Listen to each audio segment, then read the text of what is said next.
ભાભર ખાતે દિયોદર 3 રસ્તાના શ્રી રામ સર્કલ ઉપર ઉજવણી કરાઈ। ભાભર ખાતે દિયોદર 3 રસ્તા ઉપર આવેલા સર્કલના ગયા વર્ષે શ્રીરામ સમિતિ ભાભરના સભ્યોએ સર્કલના નામકરણ કાર્યક્રમ કરવામાં આવ્યો હતો। તેનું નામ શ્રીરામ સર્કલ રાખવામાં આવ્યું હતું। આજે 22 જાન્યુઆરી 2025ના દિવસે 1 વર્ષ પૂરું થતા ભાભર શ્રીરામ સમિતિ દ્વારા તેની ઉજવણી માટે કાર્યક્રમ રાખવામાં આવ્યો હતો। દીવાબત્તી અને આરતી તેમજ ફટાકડા ફોડી જય જય શ્રીરામના નારા લગાવ્યા હતા। આ પ્રસંગે ભાભર શહેર ભાજપ પ્રમુખ પ્રવીણસિંહ રાઠોડ, પાલિકા પ્રમુખ બલુભા રાઠોડ, યુવા ભાજપ ભાભર શહેર પ્રમુખ ગણપતસિંહ રાઠોડ, પાલિકા સદસ્ય પ્રભાતસિંહ રાઠોડ, વિક્રમસિંહ રાઠોડ, હરિગર ગૌસ્વામી, શ્રીરામ સમિતિના સભ્યો દિનુભા રાઠોડ, ક્રિકેટ કોમેન્ટર બાબુભા રાઠોડ સહિત મોટી સંખ્યામાં લોકો હાજર રહી અને ઉજવણી કરવામાં આવી હતી।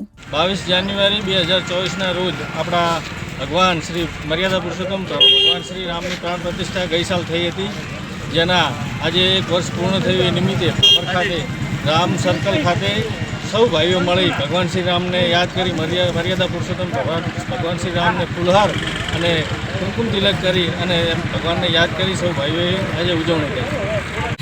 આપણા આરાધ્ય દેવ શ્રી મર્યાદા પુરુષોત્તમ રામચંદ્રજી ભગવાન જ્યારે અયોધ્યાની અંદર એમનું ભવ્ય મંદિરનું નિર્માણ થયું અને વર્ષોથી આપણી આસ્થા હતી એ આજે પૂર્ણ થઈ છે।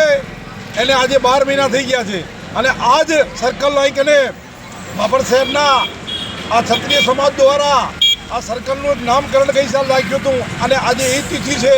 એ તિથિ આજે ભવ્ય કાર્યક્રમ રાખ્યો છે। સર્વે ભાભરના ક્ષત્રિય દરબાર સમાજે સૌ સાથે મળી અને એ નિમિત્તે આજે સૌને કને મીઠાઈ ખવડાવી અને આજે નામકરણની કને એક પ્રસ્તાવ મૂક્યો છે। અહીંના નગરપાલિકાના પ્રમુખ પણ આજ વિસ્તારના છે, તો એમને પણ મારી વિનંતી છે કે નગરપાલિકાની અંદર એક ઠરાવ કરી અને શ્રી રામ સર્કલ ચોરાયાની ભવ્યમાં ભવ્ય નિર્માણ પામે એવો ઠરાવ નગરપાલિકામાં કરે। અસ્તુ ભારત માતા કી જય।